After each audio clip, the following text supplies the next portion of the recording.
All right, Shabbos, say good morning. Good morning. Let us begin by thanking all of our sponsors for this morning's shiur. To thank our TALMUD TORAH sponsor for the month of Shvat, Mrs. Selma Woolf, for dedicating all the shiurim and drashos this month with immense gratitude for the refuos from Hashem, in the merit of a refuah for all of those in need, in the zchus of our brave soldiers, and in the zchus of the return of all of our hostages. Our week of learning sponsors, Ken and Dena Lieblich from Eretz Yisrael, in the merit of the safe return of their son, Aaron Daniel ben from Dina, who, and together with his pluga, has gone into Gaza.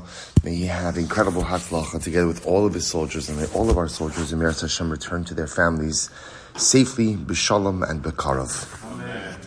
So with that, let us begin. Baruch Hashem, beautiful daf ahead of us today. Today's daf is Peiches 88.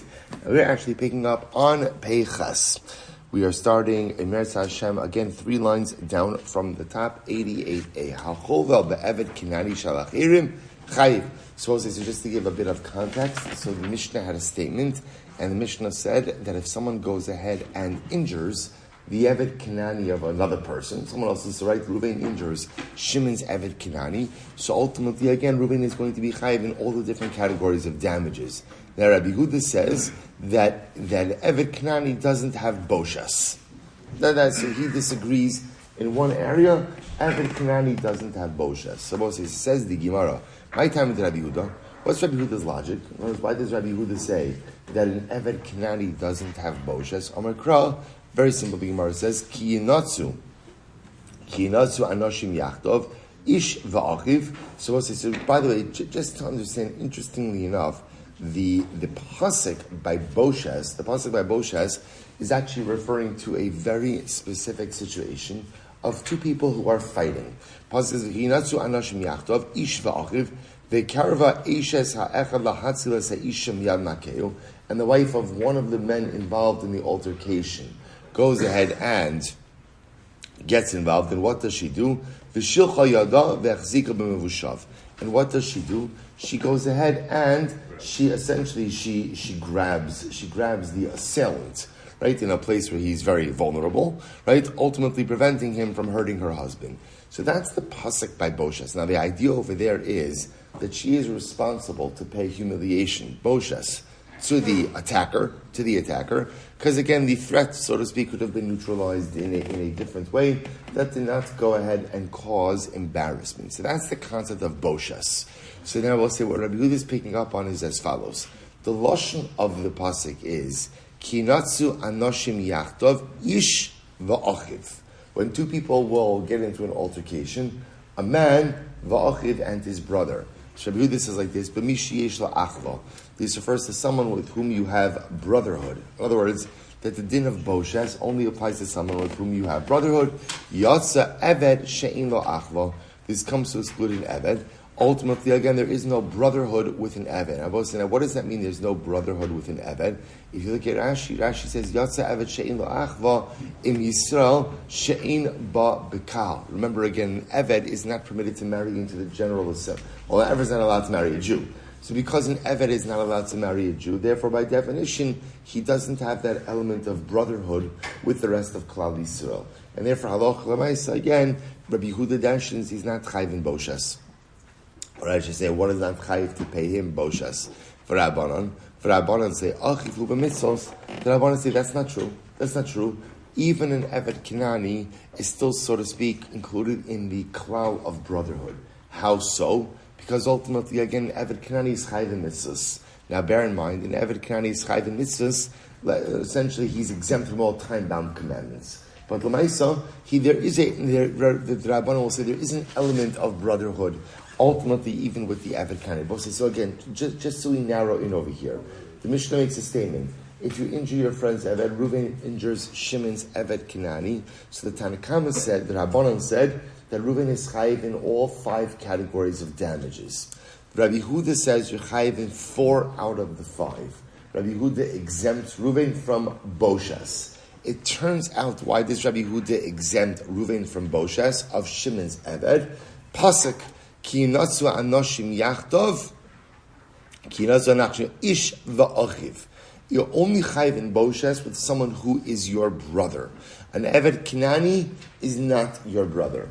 The Rabbanan will say He kind of is. Why? Because ultimately, again, he's chayiv in mitzvos, or at least he's chayiv in some mitzvos.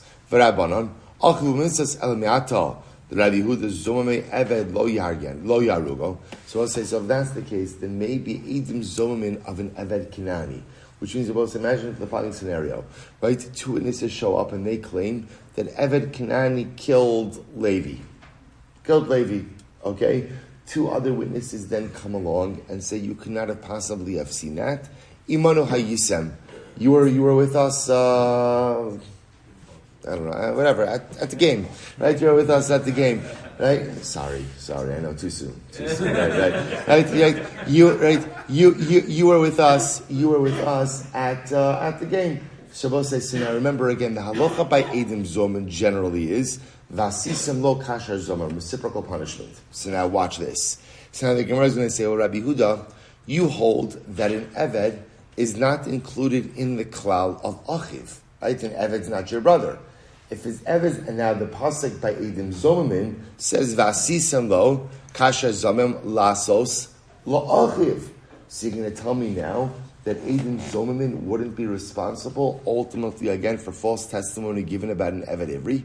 So the Gemara says, now we happen to know that in that case, Edim Zomamin would be chayiv, right? We would put them to death. There would be reciprocal punishment for what they plan to do to the Eved. Amarav Sheshes, Amar Kra, Ubi Arta Hara Mikirbecha, Mikamakom. So we'll say it's different because by Edim Zomamin, the Torah uses the lashon of you shall expunge, right? You shall literally again remove the evil from your midst.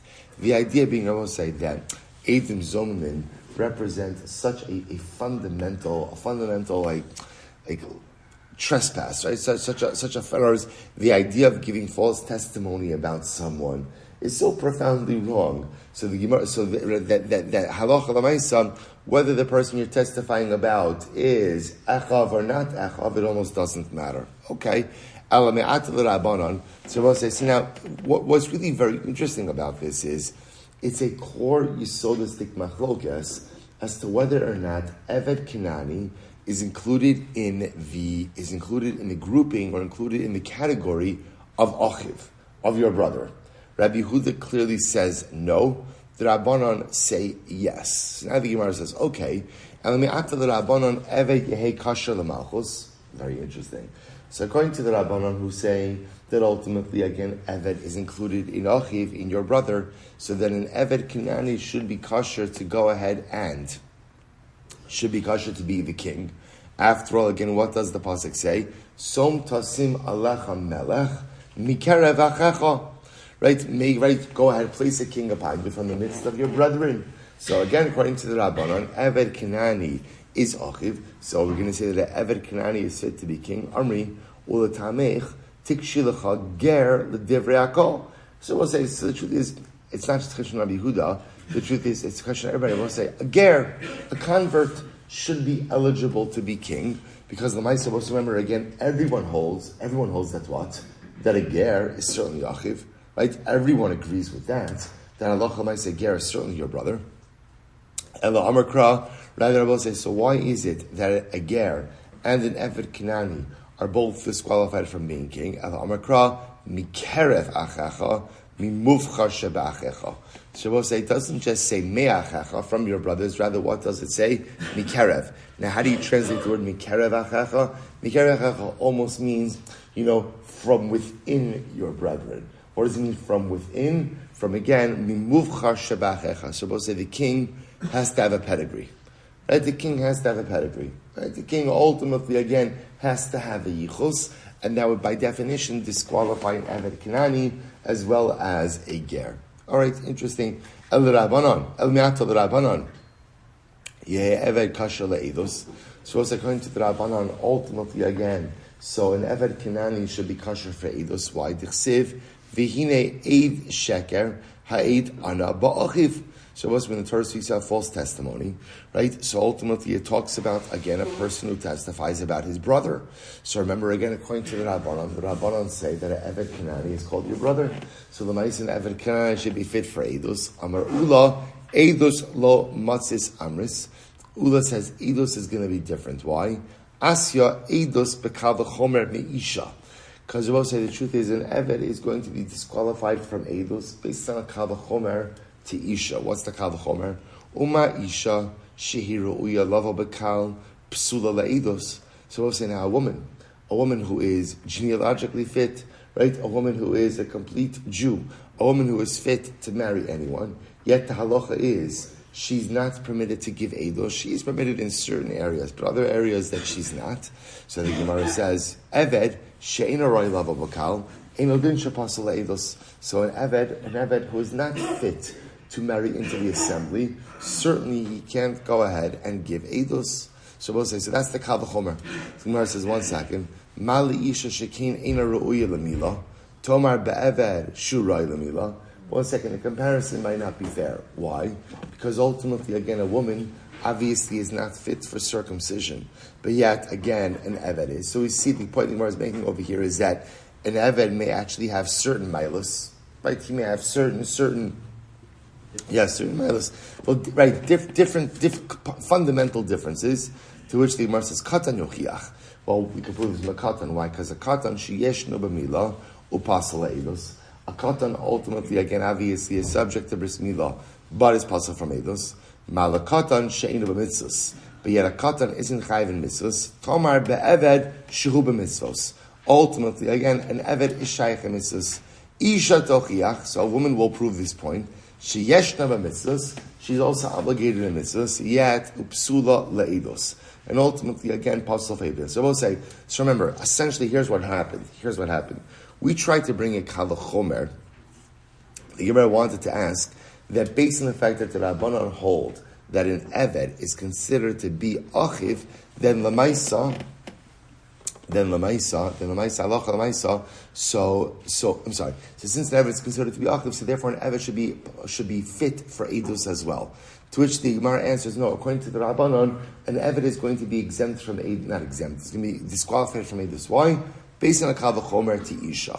The problem with the kal v'chomer to isha is that we brought in the pircha of katan. So we'll say this is going back and forth. The Gemara says v'chazra adin. So this whole thing is kind of going. It's a little bit circular logic. Lo re'izeh lo karizeh, v'lo re'izeh karizeh. At the end of the day, the cases are really dissimilar. So the Gemara says zeh hatzad hashava shebahen. The common denominator is shekin einon b'chol hamitzvos. Upsulin lahaid. So we'll say the common denominator is that both by a woman and by a katan, ultimately again they are not subject to all mitzvos, right? And they are possible for eidos. If you kind of create that as the paradigm, I could say af ani avi esa eved she'ena b'chol mitzvos upasal lahaid. Ultimately, and so we'll say, so who could I include in this klal? I can include an eved, right? An eved is also not subject to all mitzvahs, and because remember again, an Eved is exempt from all time-bound mitzvahs, and therefore I say an Eved, like the other two people in the category, should be pasul eidos. Okay, says the Gemara, ma la'atzad hashava shebahen, but maybe I can say the tzad hashava between an isha and between a katan is shekein eino ish. So we'll say what's come down there between an isha, between a woman and a katan, they're both not a man. Tomar be'eved shu ish. An eved is an ish, right? And maybe again that fundamental difference kind of prevents you from creating this limud. Elo tisimi gazlon. Rather, Rabbi say, listen to this. We can learn out from Gazlon. Gazlon is a thief. The Gemara says, Mala Gazlon. So we'll say, so what does this mean? So watch this. A Gazlon has alamailos, right? We alamailos. Number one, he's a man. Number two, he's chayv mitzvahs. And yet, despite all of right, number three is bris milah, right? And yet, despite all of that, what's the halacha? He's puzzled for eidos. So maybe use Gazlon as the paradigm to exempt or to preclude an Eved from giving eidos. It's not fair. Or the Gemara says it's not a good comparison. Why not? The Gemara says, Mala Gazlon shekein maisav garmulo, tomar be'eved she'ein ma'asav garmulo. Also, there's a big difference between Eved and Gazlon. Why? While it's true that an Eved is precluded from giving eidos, why is he precluded? Because of his poor life decisions. That's very different than someone whose status precludes them. Right? In other words, it's not really a fair comparison. A Gazlan, status-wise, his innate status would allow him to give eidos. It's he's made poor decisions that have precluded him ultimately now from giving eidos. That's different from an Eved whose decisions, right? An Eved Kanani, it's not his decisions that ultimately preclude him from giving eidos, but rather, again, it's a status issue. Ella, the Gemara says, you're right. Tisi mi Gazlan or mechad mehalach. To which the Gemara says, you're right. But what you can do is, you could construct a paradigm from Gazlan and one of the other two people. Either Isha or Katan. Look at Rashi. Mi Gazlan v'chad mehalach. Rashi says, it's about, if you go across in Rashi, about 10, 12, 15 lines up from where we are. Mi Gazlan, Diroi Lavo, Mi Gazlan v'chad mehalach. V'atzara shebahen she'inam zehirim b'chol ha-mitzvos zeh mipnei rish'o v'zeh mipnei shlo nitztava. So essentially what you would have over here is the common denominator between Gazlan and ultimately, again, any one of the other aforementioned people, either a Katan or an Isha and an Eved, would be that they're not chayiv in all mitzvos and ultimately, again, precluded from giving eidos. Now, while it's true that ultimately, again, they are precluded from certain mitzvos, right? So the Gazlan ultimately unable to give eidos because of his own rishus, the others because of status, but that creates the paradigm. Okay, so the Gemara is fine. So we'll say Mar Brei Dravina Amar Kras. So we'll say suggest the kind of actually. Let's continue a little bit. We're still in the eidos discussion, right? So remember again, I will say what we're focusing on over here is our fundamental machlokes is between Rabbi Huda and the Rabbanon. What's the machlokes based on? Is Eved Kinani included in Echav or not? So remember, the reason why this was a meaningful machlokes for us was why? Because we were trying to figure out, ultimately, if you injure an Eved, right, are you chayiv in boshes? Right? That's our fundamental. Are you chayiv in boshes? The Rabbanan say absolutely yes, because the Rabbanan hold that an Eved is included in Achiv, in Echav, right? That ultimately, again, is included, that the Eved is included in brotherhood, right? Why is the Eved included in brotherhood? Because ultimately an Eved is chayiv in mitzvahs as well, certain mitzvahs. Rabbi Yehuda says an Eved is not your brother, not included in Echav, and therefore halacha l'maisa, not chayiv in boshes. Now, once we started with this, we're on a whole bunch of other cases. Now, the case that we're up to is eidos. So now another idea. Mar Brei Dravina Amar. Mar Brei Dravina Sedes. Amar, the pasuk says, interesting. Lo yumsu avos abanim. So I'll say the pasuk says that literally again, fathers will not die on their sons. That's literally lashon over here. Fathers will not die on their sons, right? Furthermore, again, lo yumsu. So how do we dash in this? Lo yumsu avos abanim. Lo yumsu api avos she'in lahen chayis banim. So we'll say, so just to point out over here, generally we assumed that the pshat of this pasuk of lo yumsu avos abanim literally means that what? Fathers cannot be put to death based on what? The testimony of their kids, of their sons. So from here, we'll say the concept that krovim, relatives, cannot testify about each other. The Gemara says, no. The pasuk is actually coming to teach us a much deeper lesson, which is that what? Lo yumsu api avos she'in lahen chayis banim. That a person cannot be put to death based on the testimony of a witness who has no relationship with his son. So we'll say, who is someone who has no halachic legal relationship with his son? An Eved, right? If an Eved Kinani has children with a Shifcha Kinanis on a technical legal level, there's no halachic relationship between fathers and sons in that. There's a biological relationship, but there's no technical legal relationship. Take a look at Rashi for just a moment. Rashi says over here, Lo yumsu avos abanim, lo yumas shum adam api mi she'en lo beno miyuchas v'nikra al shem aviv v'hainu eved. So I will say, so ultimately, again, when an Eved Kinani fathers children, just from a halachic perspective, there's no yichus, there's no genealogical connection between father and son. So this is incredible. So Marbri Ravina says like this: when the pasuk says "Lo yumsu avos al banim," it means one cannot be put to death based on the testimony of a father who does not have a halachic genealogical relationship with his son. Who is that referring to? An Eved Kanani. And what is that teaching me? That ultimately, again, an Eved Kanani is not fit for Eidos. Not fit for Eidos. Fascinating. So ultimately, again, because if you think that literally translated, right, that if you think the pasuk is coming to teach me the literal lesson over here, that what when it says lo yumsu avos abanim be'edos banim, that is literally talking about that a son is not believed to testify about his father in a capital case. If that's the case, lichtov rachmana lo yumsu avos al b'neihem. Then above said the pasuk should have written more in the possessive. Fathers cannot be put to death by their children. And then that would tell me that a son can't testify about a father can't testify about a son. But it doesn't say b'neihem, it doesn't say their sons. Instead, what does it say? My banim. So instead it says, it's actually an interesting observation. Lo yumsu avos al banim. It doesn't say lo yumsu avos al b'neihem. Then I would have said, that's teaching me that ultimately, again, a father cannot be put to death based on the testimony of his son. But it doesn't say that. So what does it mean? Banim, my banim, shma mina, de lo yumsu al pi avos she'in lahem chayis banim. So I can learn from here that what is it coming to teach me? That a person cannot be put to death based on the testimony of a father who does not have a legal genealogical relationship with his son. And who is that? An Eved Kanani.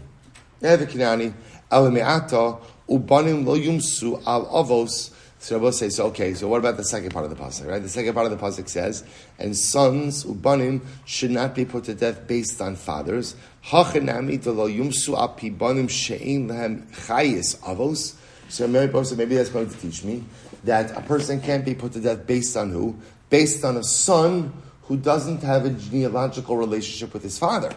Well, who would that include? Elager, hachanami de pasal eidos.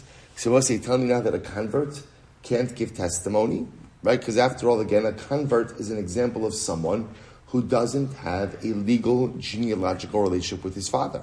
So is that what the second part of the pasuk means? So we'll say, by the way, we know that that's not true. A ger absolutely is fit to go ahead and give eidos. So what do you do with this? So the Gemara says, Ella, ger hachanab d'vasol eidos, amri, hachi hashta, ger nihi de'en lo chayis lemala, lemata yesh lo chayis. We'll say ger is different, because although you're right, although a ger does not have yichus, we'll call it going up, he does have yichus going down. What does that mean? That you're right, a ger on a technical level, ger she'neskayir kekatan shno ladami, when a ger converts, right, he's as if he's like a child who was reborn, right, and therefore halacha l'maisa, he doesn't have a legal genealogical relationship to his father, but he does have genealogy to the generation below him, to his children. On the other hand, the Gemara says, Lafuki Eved, we'll say first of the intermediate wide lines, Lafuki Eved de'en lo chayis lo lamala v'lo lamata. This is different than an Eved. We'll say why an Eved doesn't have yichus either way, right? An Eved doesn't have yichus to his father, right? Nor does he have yichus ultimately again to his sons. Because if you would really think that a ger was not believed to give eidos, these pasla eidos, lichtov rachmana lo yumsu avos al b'neihem. Right? So then it should say that ultimately again, fathers should not be put to death based on this. L'chada lo yumsu be'eidos banim. V'nichtov rachmana ubanim lo yumsu al avos. The shamas mina trey. So we'll say then I will learn out two things from that pasuk. Chada, first the widest line. Chada lo yumsu banim be'edos avos. That number one, sons can't be put to death based on the testimony of fathers. Because we'll say, remember, I do need that pashut idea that relatives are not believed to go and testify about each other. The second lesson will be lo yumsu al pi banim she'in lem chayis avos. It would come to teaching that ultimately, again, you can't be put to death based on sons who don't have a relationship to their fathers. The Eved nafkele b'kava chomer meger. And I will learn out Eved, the disqualification of an Eved from the disqualification of ger. Uma ger de lamalo hu de'en lo chayis A ger, we'll say, doesn't have a connection to his father, aval lamata yesh lo chayis, but does have a relationship with his children, pasal eidos, yet he's still pasal for eidos. Eved she'in lo chayis, lo lamala v'lo lamata. An eved who doesn't have a relationship to his father, nor does he have a relationship to his children, eino din she pasal le'eidos. Ultimately, again, certainly he'll be pasal le'eidos. Ella, mi the kasav rachmana lo yumsu avos albanim. But I will say, but the fact that he used lashon of albanim and not albinehem, tishama lo yumsu api avos she'en lo chayis banim, teaches us, I will say, that what? That who is disqualified from eidos? Ultimately, again, only a father who doesn't have connection to his children, which is an eved. Shmamina, eved she'en lo chayis lo lamala v'lo lamata, hu de pasal eidos. Teaches us that it's only an eved who has neither a relationship to his father, nor does he have a relationship ultimately again to his sons. That is the one who's pasal eidos. Aval ger, kevan diyish lo chayis lamata, kasha leidos. But ultimately, a ger who does have a connection to his children, a legal genealogical connection to his children, ultimately again will be kasha leidos. Fine. So what's the Gemara says? Maybe you'll say lichtov rachmana ubanim lo yumsu alav osehem. So we'll say, maybe you should say the pasuk should say, sons ultimately again shall not be put to death based on their fathers. Make it the possessive. So the Gemara said, Lama li the kasav rachmana ubanim lo yumsu al avos. The mashma lo yumsu api banim shein chayis avos. So we'll say, so once again, this is kind of the parallel question. Why the problem with the way the pasuk is read is that it leads you to darshan the second phrase the same way you darshaned the first phrase, right? Lo yumsu avos al banim. So we'll say, how do we darshan that? That you can't be put to death based on what? On a father who doesn't have a legal genealogical relationship with his son. Who does that refer to? An eved. The problem is now I get to the second part of the pasuk that says ubanim lo yumsu al avos. So if I darshan that the same way, then what does that say? And ultimately, again, you also can't be put to death on a son, but by a son who doesn't have a relationship with his father. Who does that sound like it excludes? A ger, right? A ger, right? Because Eved is excluded from the first phrase. But also, we just got finished saying that that's not true. That a ger is not excluded from eidos. That a ger is believed to give eidos. He's allowed, right? He's fit to give eidos. So if that's the case, obviously we don't darshan that second phrase like that. If you don't darshan that second phrase like that, then what? Don't write it like that. And instead write it as ubanim lo yumsu al avosehem. To which the Gemara says, so I'm sorry. Lamali d'chasaf rachmana ubanim lo yumsu al avos. Demashma lo yumsu al pi banim she'en lem chayis avos. So we'll say, so why are you writing the phrase like that? In other words, you're writing it lo yumsu avam al avos. Lo yumsu banim al avos, which makes it sound like you can't be put to death based on the testimony of someone who doesn't have a relationship with his father, which sounds like it's excluding a ger. But we just got finished saying that halacha l'maisa, a ger is not excluded from eidos. To which the Gemara says, not a big deal. I did the kasav lo yumsu avos abanim, kasav nami ubanim lo yumsu al avos. So we'll say, what does the Gemara essentially answer? Textual symmetry. Textual symmetry. That halacha l'maisa, I will say. So really, what comes out over here, really, very, very riveting drasha. So what comes out of here, I will say, is actually the pasuk coming to teach me, and this is really interesting. We'll say this is part of the beauty of Gemara, right? Part of the beauty of TORAH Sheba'al Peh. TORAH Sheba'al Peh just opens your eyes to how to really see TORAH Sheba'al. Right? My whole life I've been walking around saying, what does this pasuk teach me? Right? Ubanim lo yumsu, right? Or lo yumsu avos al banim. So my entire life I always assume, what does the pasuk teach me? What is it teaching me? That ultimately relatives can't testify about each other. Which, by the way, is what the pasuk is teaching me. I will say, but now the Gemara tells us, but if that's all the pasuk was teaching me, then what? It should have said, lo yumsu avos al b'neihem. Fathers can't be put to death based on the testimony of their sons. Why does it say al banim generic? So we'll say, because Torah is teaching me a lesson. What's the lesson? That you can't be put to... So two lessons. Number one, yes, relatives can't testify about each other. That's Aleph. And Beis, teaching us a general halacha in Eidos, which is, You cannot be put to death based on the testimony of someone who does not have a legal genealogical relationship with his son. Who's that? An Eved Kenani. An Eved Kenani. I will say, what about the second pasuk? Ubanim lo yumsu al avosam. So I will say, I'm sorry. Lo yumsu banim. What was the second part of the pasuk? Second part of the pasuk. Right. Lo yumsu avos abanim. Ubanim lo yumsu al avos. Al avos. So you'd be tempted to say, so why? So is that coming to exclude a ger who doesn't have a relationship with his father? No. Rather, we'll say that pasuk is just written that way based on textual symmetry. A ger is absolutely fit for eidos. Ultimately, again, Eved Kenana. But a fascinating drush on the pasuk. So we'll say, so just to kind of bring this full circle. So how do we paskin? Remember again, we'll say where did this whole discussion get started? So remember again, this whole discussion got started ultimately in the machlokes between Rabbi Huda and the Chachamim, right? Ultimately, again, are you chayiv in boshes for an eved, right? That was the fundamental machlokes over here. So again, I will say, so remember again, the halacha is actually we pass like Rabbi Huda in this case. That whereas normally again, if you go ahead and you injure an eved Kenani, right? Reuven injures Shimon eved Kenani, he is chayiv in all the forms of damages except for boshes. We pass like Rabbi Huda. Why are you not chayiv for the boshes? Ultimately, again, for an eved Kenani, why not? Ultimately, again, because he's not called your brother.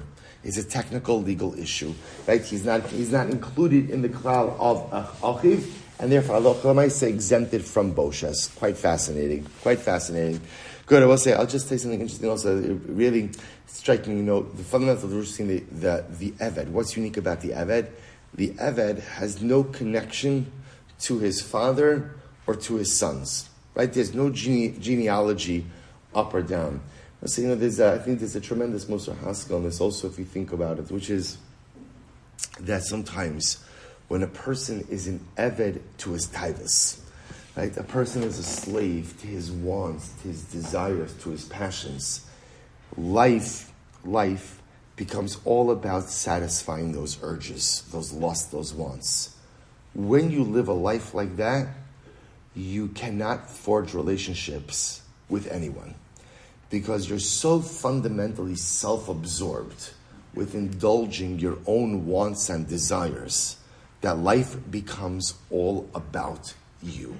An Eved to his taivas has no connection to the avos, no connection to the banim. And we see this, right? Even in a less dramatic case, where a person just when life becomes about me, I'm only concerned about my happiness, my wants, my desires. Very difficult to forge meaningful relationships. Everyone else's needs are kind of placed to the side, and my needs become front and center.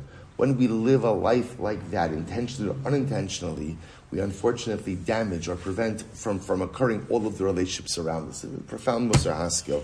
Let's go weiter. Says the Gemara. So what's the interesting case here? Ime Rav Shmuel bar Abba me'agronya havenesiba lev Rabbi Abba. We'll say here we go. An interesting case. So the mother of Rav Shmuel bar Abba, right? The mother of Shmuel bar Abba from Hagronya, ultimately again married Rabbi Abba. So we'll say, so now, just to see, so obviously this is a second marriage. So now we'll say, so now what happens? So the Gemara says, Kasvinu l'nechasei Rav Shmuel bar Abba bara. So what happened? So the wife, the mother, wrote all of her property to her son, to Rav Shmuel, right? To Rav Shmuel. So ultimately, just to get there, she's married to Rabbi Abba, and Rav Shmuel bar Abba is obviously different people, right? She's married to Rabbi Abba, and ultimately, again, Rav Shmuel is her son. So she decides she wants to write all of her property to her son. Okay. So the Gemara says, what happened? Basra d'shchiva. Now she passes away. So Azra will say, so just to point out over here, remember, under normal circumstances, a husband has rights in his wife's property.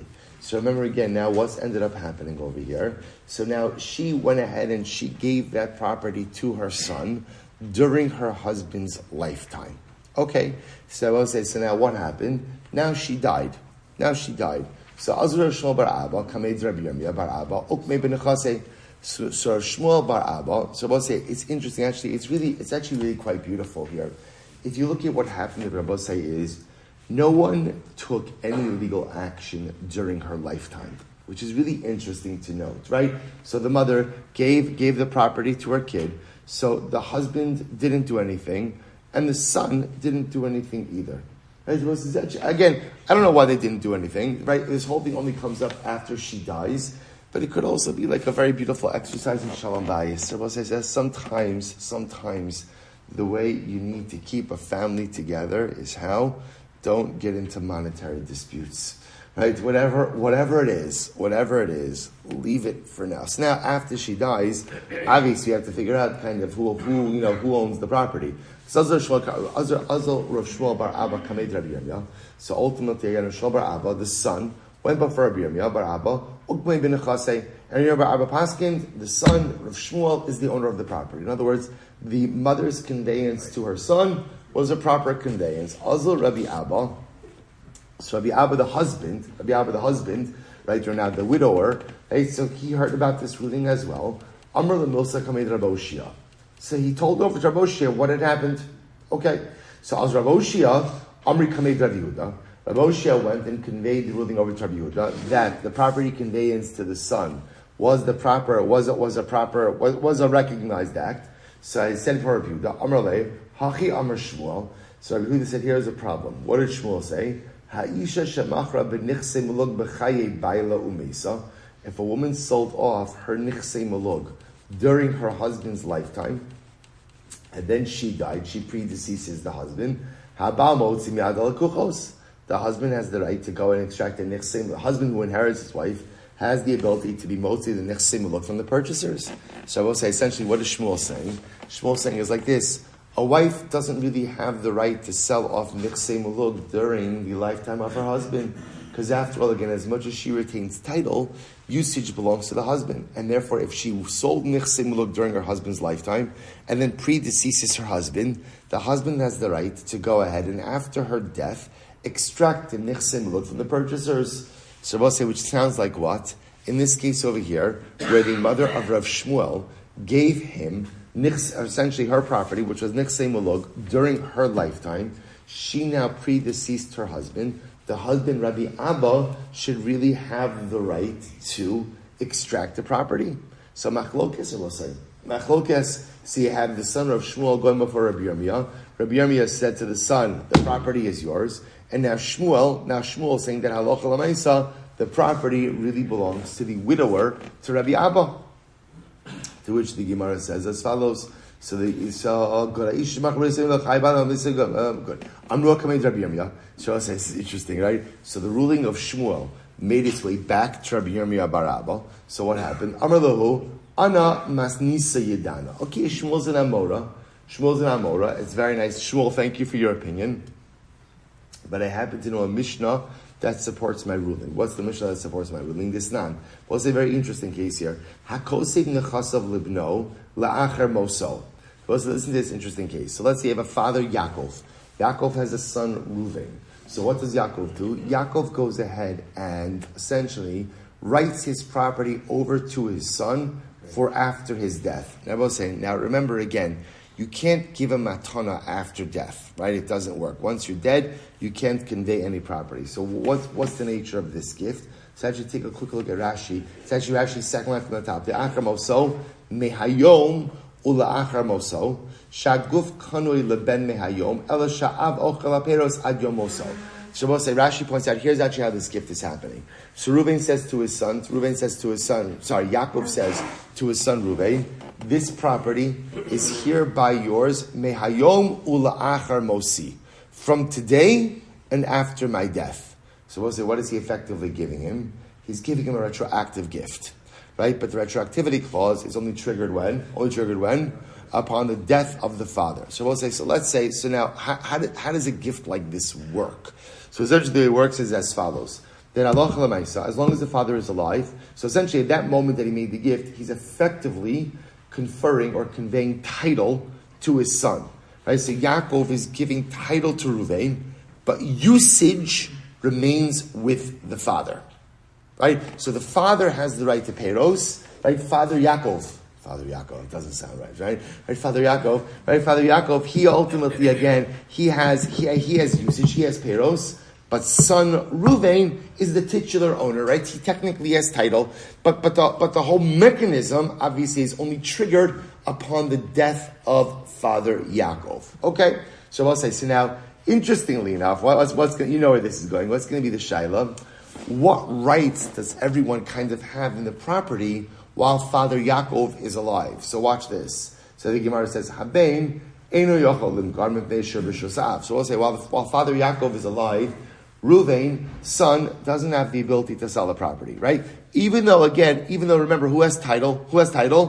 Ruvain. But again, since father has usage, and since really title isn't really fully cemented until father dies and the retroactivity clause is triggered, so therefore Allah said the son doesn't really have the ability to go ahead and sell the property. So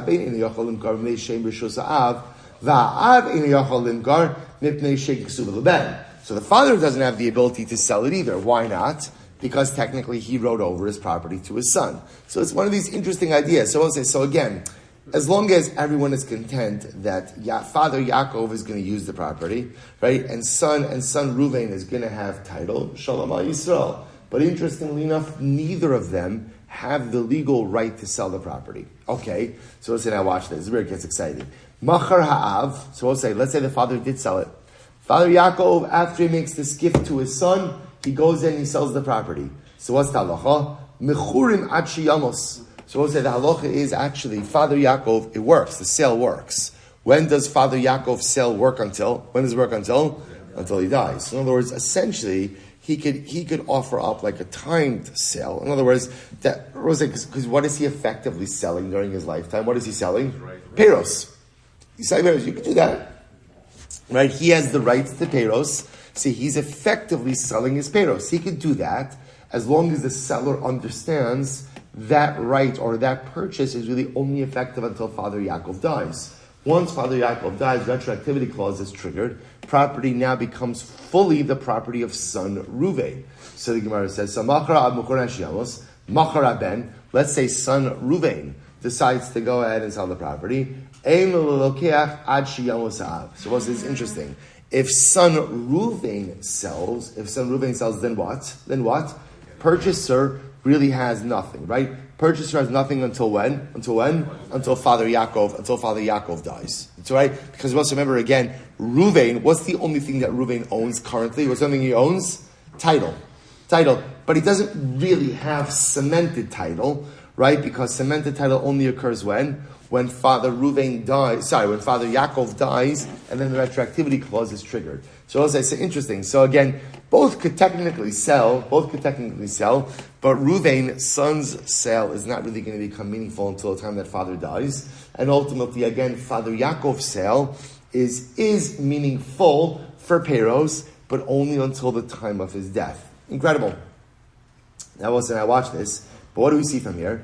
But when the father does die, when Father Yaakov does die, Miha isle lelokeach. So we'll say, what do you see from here? What you see from here is that when Father Yaakov, right? So remember again, if son Ruvain sold the property, right? So we'll say, what happens now? So what happened, right? When son Yaakov sold the property, what happens when Father Yaakov dies? What happens? The sale is good, right? The sale is good. So what do you see from here? When Father Yaakov dies, Miha isle lelokeach. So again, the purchaser, right, i.e. the person whom the son sold to, ultimately works. Ve'afagav, so the Gemara says, now what can you infer from this? Ve'afagav demes haben bechaye av. Now, you can infer from this as well. This is true, even if the son were to predecease the father. Interesting, right? Even if the son were to predecease the father, the lo asi lide haben, Rabbi Shmuel ben Lakish. So we'll say, the Gemara wants to make an interesting observation over here. When Ruvain's son sells the property, so obviously, again, as we said before, the sale doesn't, right, the purchaser can't really do anything until Father Yaakov dies. Once Father Yaakov dies, ultimately the sale is good. The Gemara wants to add in a little twist over here. The sale would even be good when Father Yaakov dies, even if what? Even if the son, Ruvain, predeceased his father. Who is this an opinion? Like Kirushim or Lakish. The Amar, Loshna Meis Haben B'chaye Ha'av. So because Reish Lakish holds, Shimon Lakish holds, that it doesn't make a difference if the son predeceased the father, in which case, again, Ruvain himself never actually was the complete owner of the field. Loshna Meis Ha'av B'chaye Haben, the Asaliyadeh, the Ben Kanalo, the Ben, or whether or not the father predeceased the son, at which point you did have a situation where the son was the complete owner. Kanalokeach. Ultimately, again, the purchaser still goes ahead and the purchaser still acquires. In other words, this is actually an interesting idea about Reish Lakish. So Reish Lakish says in this case over here, so let's just go back and frame the case again. In this case over here, remember again what's happening. Father Yaakov says to his son, I'm hereby giving you over. My field is yours. Mehayom ula'achar mosi. From today and after my death. Beautiful. What's the halacha? Father Yaakov retains complete usage, right? And son Ruvain essentially becomes the owner as of now. Again, there's retroactivity because it's the owner as of now. So again, I will say, so what's the halacha now? Let's just focus on the son. Ruvain goes ahead. Ruvain, the son, sells the field.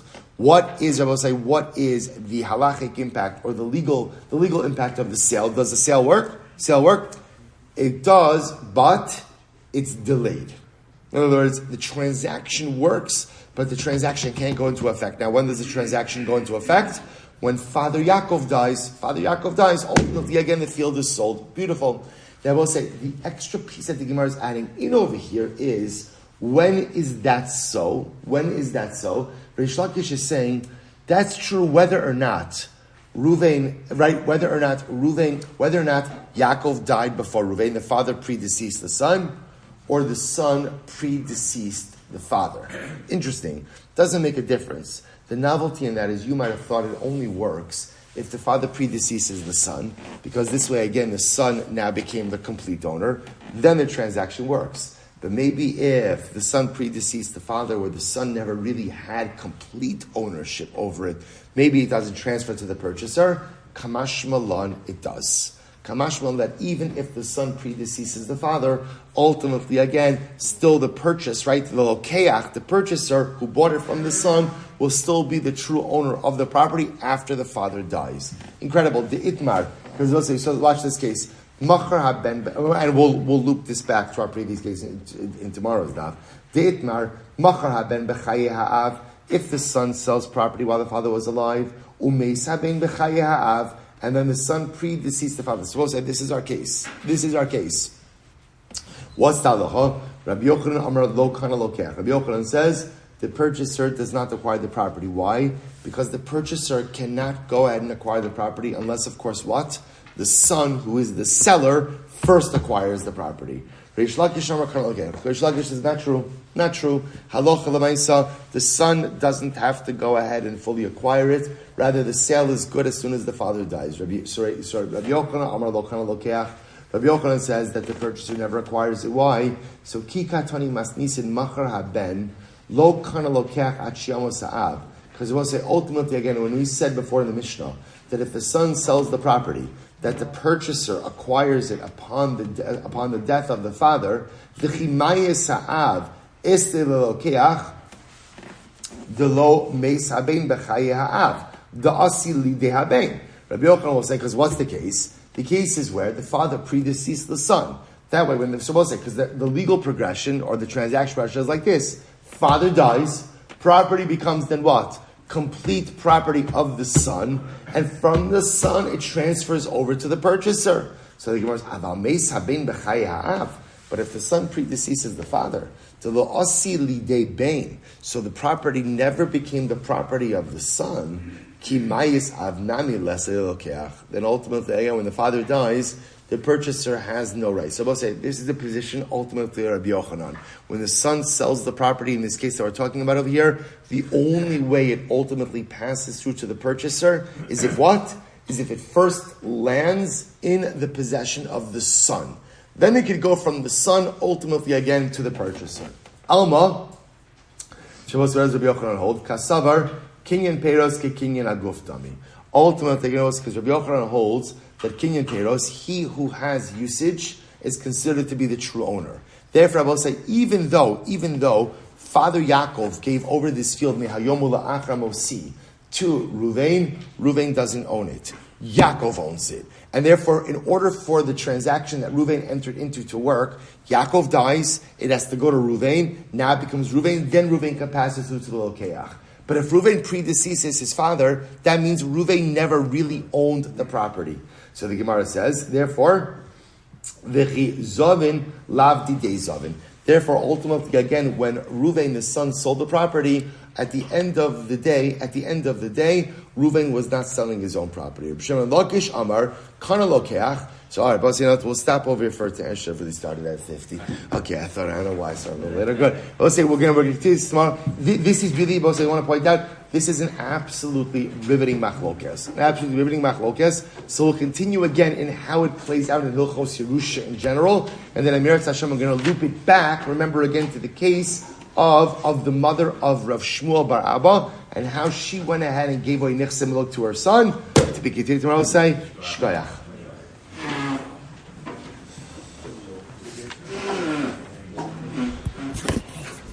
All right, Chavran Zoom, have a great day, everyone.